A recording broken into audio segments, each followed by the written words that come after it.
Et bienvenue dans cette nouvelle vidéo. Donc aujourd'hui nous allons ensemble parler des hooks. Nous allons un petit peu voir les hooks, mais avant d'introduire directement, avant de parler de ce que c'est, comment ça s'utilise et autres, je vous invite déjà à installer, d'installer le l'extension, le plugin Simple React Snippet, qui est un plugin plutôt très intéressant. Donc là, vous allez l'installer. Je crois que ça prend quelques secondes normalement. Et hop, on est bon. Donc comment est-ce qu'on va l'utiliser? Ce sera pour ne plus avoir à réécrire à chaque fois le code basique. Par exemple, si on a besoin de créer un composant de classe, si on a besoin de créer un composant de fonction, et ainsi de suite. Il y a juste des petits codes, donc ça nous simplifie un petit peu le travail.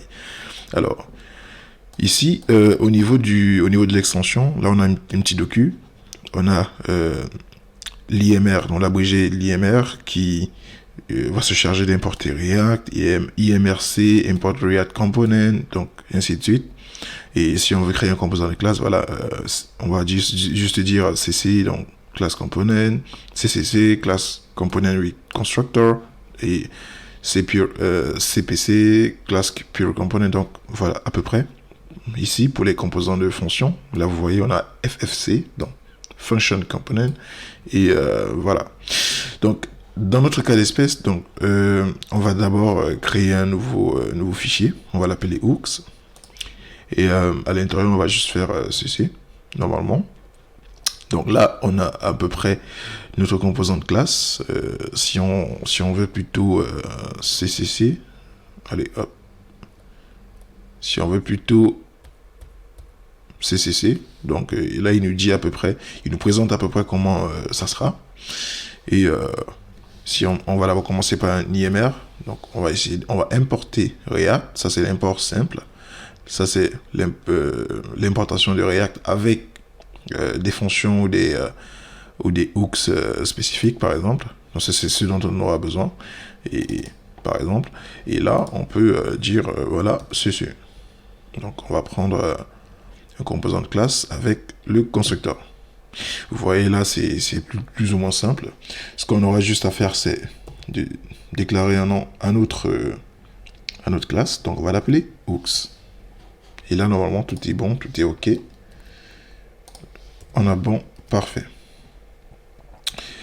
Alors, à ce niveau, à ce niveau, rentrons directement dans dans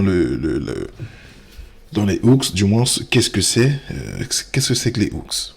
Donc, les hooks en React.js sont des fonctions spéciales qui vont permettre aux développeurs, donc qui vont nous permettre, voilà, de manipuler l'état et le cycle de vie des composants React. Donc sans avoir à écrire une classe. Je sais que c'est un petit peu flou de dire ouais, on va manipuler. Bon, nous avons déjà vu le cycle de vie, nous avons également parlé de l'état, des states et autres.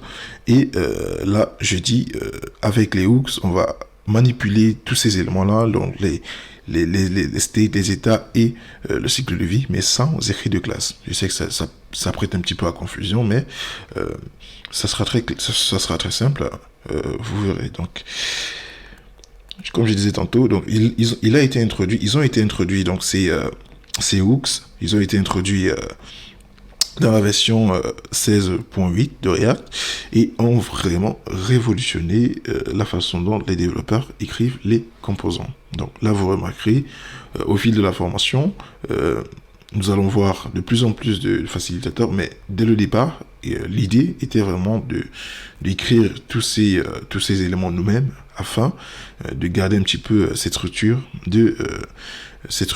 du moins cette structure, disons comme ça, des composants, ou du moins du langage. Les hooks sont des fonctions, donc comme je disais tantôt, qui peuvent être appelées à l'intérieur d'un composant et qui vont, comme on l'a dit, permettre d'effectuer un certain nombre d'actions sur son état, donc sur l'état du composant et ou d'effectuer des actions lors de certaines phases de son cycle de vie. Donc, avec les hooks, on pourra peut-être intervenir à un moment donné au component mount, donc au moment à l'étape de montage, comme on l'a vu dans le cas précédent, lorsqu'on parlait du cycle de vie des composants. Donc, avec les hooks, on pourra également intervenir séparément ou simultanément sur ces deux paramètres, à savoir l'état d'un composant et son cycle de vie, ou du moins un état précis dans son cycle de vie, sur un état précis de son cycle de vie. Donc, les hooks sont plus couramment utilisés, enfin les plus utilisés, du moins, c'est useState. Voilà. C'est useState. Bon, allez, je vais mettre ça en commentaire pour essayer un petit peu d'expliquer. Donc, nous avons par exemple les useState qui vont permettre de gérer l'état. Donc là, ça va gérer, par exemple, allez, ça va gérer l'état d'un composant. Ça va gérer l'état du composant, donc en créant une variable d'état et une fonction pour la modifier. Et donc ça, ce sont les deux dont nous allons voir principalement dans cette formation. Nous avons useState et useEffect. Allez, useEffect.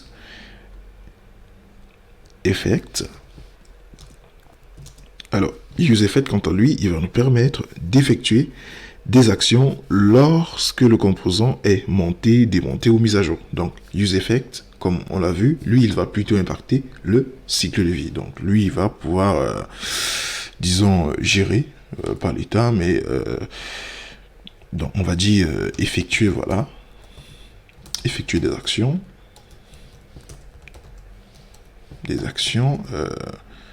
lors du cycle de vie. Voilà. Donc, l'un, il va impacter l'état, et l'autre, il va impacter le cycle de vie du composant, autant pour moi. Donc, par la suite, nous avons plein d'autres fonctions spéciales, nous avons plein d'autres hooks, voilà, qui ont été introduits par React. Nous avons useContext. Allez, hop, useContext. Donc, useContext, il va nous permettre de partager des données entre différents composants. Ça, c'est possible. Nous le verrons également plus tard au niveau des projets, sans avoir besoin de passer par une propriété de composants. Voilà, de composant en composant, par exemple. Nous avons également useRef ainsi. Ok. Donc, useRef, quant à lui, il va nous permettre de conserver une référence à un élément DOM ou à une valeur quelconque à l'intérieur d'un composant. Donc, je sais que ça paraît un petit peu flou, et comme je le dis souvent, je vous invite à ne pas hésiter à faire un tour au niveau de la docu, parce que c'est la documentation officielle qui va fournir déjà plus ou moins d'informations par rapport à ces éléments-là. Enfin, dans notre formation, nous allons bien sûr revenir dessus, mais ça ne fera pas l'objet d'une présentation approfondie, sinon la formation elle serait interminable. Du moins, on va parler des plus usuels, pour qu'ensemble, on voit un petit peu comment tout ça marche, tout ça est câblé ensemble. Par contre, pour le reste, là, je vous parle des plus usuels, par exemple, useContext, useRef, et il y a useRef, il y a également useMemo, qui sont des hooks qui sont également utilisés, mais pour pouvoir mieux les exploiter et tout, il faudra revenir un petit peu au niveau de la docu, histoire de, vu qu'on connaîtra déjà le principe, ce sera, je pense, à mon avis, plutôt simple de les exploiter également. Alors, dans cette vidéo, nous allons voir ensemble useState et useEffect. Et voilà, donc nous allons travailler un petit peu dessus. Et comme je le dis, si vous avez des problèmes, des remarques, enfin des soucis avec un élément ou des erreurs, donc n'oubliez pas de laisser un commentaire.